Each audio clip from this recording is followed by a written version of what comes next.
खेत खजाना में आपका स्वागत है। आज 10 जून है और दिन है शुक्रवार। आज दोपहर अपडेट में आपको जानकारी दी गई थी कि बाजार थोड़ा ढीला है, बाजार थोड़ा कमज़ोर दिखाई दे रहा है।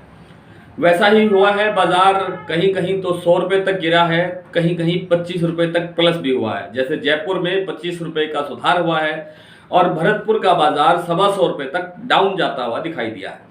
तो कुल मिलाकर के बाजार आज ठीक दिशा में नहीं चला और इसके पीछे कारण ये माना जा रहा है, मुख्य कारण ये है कि एक तो इंडोनेशिया बार बार अपनी पॉलिसी बदल रहा है। निर्यात पर कभी टैक्स बढ़ा देते हैं, कभी कम कर देते हैं, कभी कहते हैं हम बहुत बड़े लेवल पर निर्यात करने जा रहे हैं और निर्यात की नई योजनाएं बनाने जा रहे हैं, हमने निर्यात बढ़ाना है, ये इंडोनेशिया की सरकार का कहना है। और तरह तरह के वहाँ से आंकड़े आते हैं और उस कारण से बाजार एक दबाव महसूस करता है। जो दूसरे विदेशी आयातित खाद्य तेल होते हैं उनके बाजार पर असर आता है और उन खाद्य तेलों पर असर आने से सरसों के तेल पर भी डिमांड कम होती है, मांग पे असर आता है। और दूसरा कारण है कि भारत सरकार भी बहुत सख्ती से, बहुत कड़ाई से निगरानी कर रही है खाद्य तेलों पर जो महंगाई बढ़ रही है। मुद्दा तो मुख्य तो है एमआरपी का। अगर एमआरपी को कंट्रोल कर लिया जाए और एमआरपी पर ही कड़ी निगरानी कर दी जाए, एमआरपी पर जांच के लिए टीमें गठित कर दी जाए और लगातार पैनी निगाह से इनकी जांच हो, तो शायद बाजार में इतनी अफरा तफरी मचाने की जरूरत नहीं पड़ेगी, हर जगह छापेमारी करने की जरूरत नहीं पड़ेगी, कोई स्टॉक लिमिट कोई करेगा ही नहीं। जब भारत का जो तेल, घरेलू बाजार का जो तेल है या सरसों है, जो विदेशी तेलों से जब सस्ता है तो स्टॉक करना का क्या, उसको समझ नहीं आता कारण क्या है। दूसरी बात यह है कि इन जो विदेशी खाद्य तेलों का जो बाजार हम बार बार देख रहे हैं, चीन के अंदर लॉकडाउन दोबारा लगता हुआ दिखाई दिया है। शंघाई में चर्चा है कि फिर से लॉकडाउन लग रहा है, इसलिए वहां से गिरावट आती है डिमांड से। और जो मलेशिया का पाम तेल का बाजार है, क्योंकि चीन जो है वो सोयाबीन का बहुत बड़ा आयातक है, वो अमेरिका से भी सोयाबीन भी लेता है और कई दूसरे देशों से सोया तेल भी लेता है, जिनमें मलेशिया और इंडोनेशिया भी शामिल है। तो वो जो वहां से मांग घटती है, उससे इंटरनेशनल मार्केट का वायदा बाजार टूटता है, जिससे बाजार में गिरावट आती है। ये 1-2-3 जो प्रमुख कारण है। कुल मिलाकर के एक साधारण शब्दों में समझने की बात यह है कि विदेशी तेल कितनी भी मात्रा में क्यों ना आएंगे नहीं, आ नहीं सकते, मिल नहीं पा रहे हैं, कहीं से भी उपलब्धता पर्याप्त नहीं बन पा रही है।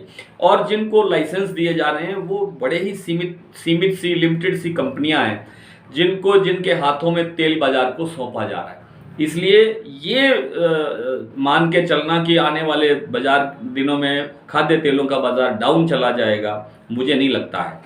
और सरसों पर तो इसका असर आने की संभावना ही नहीं है। उसका जो मुख्य कारण है वो ये है कि आधी के लगभग सरसों हम खपत कर चुके हैं, डायरेक्ट खा चुके हैं, चाहे वो तेल रिफाइन के रूप में, चाहे वो सरसों का तेल के रूप में।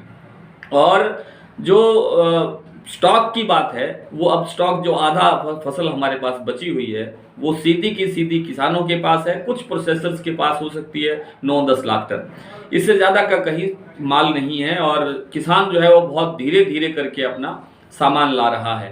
3-3.5 लाख कट्टे आवक हो रही है। मुझे लगता नहीं है कि इसमें कभी कोई सुधार होता हुआ दिखाई देगा। अब आगे सीजन खपत का है, मानसून बिल्कुल आने वाला है और सिर पर ही समझिए। और उसके बाद फिर त्योहारी सीजन आएगा, फिर सर्दी का सीजन आएगा। ये सारे सरसों के तेल की खपत को बढ़ाने वाले हैं।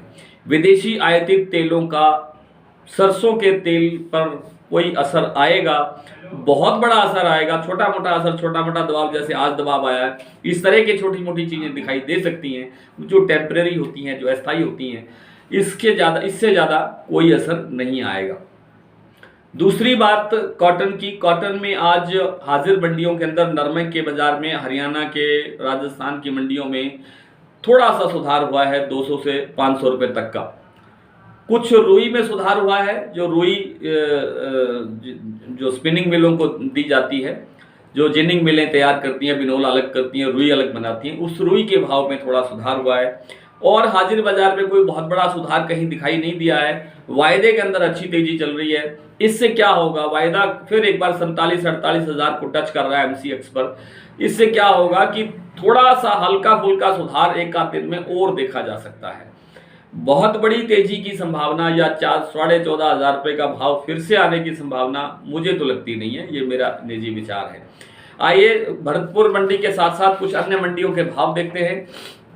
भरतपुर का भाव है 6,695 रुपये, जयपुर 7,175 रुपये, दिल्ली 6,875 रुपये, गंगापुर 6,780 रुपये, अलवर 6,850 रुपये, खेरली 6,775, टोंक 7,080, नौहर मंडी 6,849, सिरसा 6500, आदमपुर 6,665, हिसार 6500, गंगानगर 6581, गोलूवाला 6502, संगरिया 6820, पदमपुर 6651, एलनाबाद 6519, दादरी चरखी दादरी 6600 रुपये, बीकानेर 6400 रुपये, खैरथल 6,850, कोटा 6,600, ग्वालियर 6,600, हिंडौन 6,801, सुमेरपुर मंडी 7100, बारा मंडी में 6400 रुपये के भाव से सरसों का कारोबार हुआ है।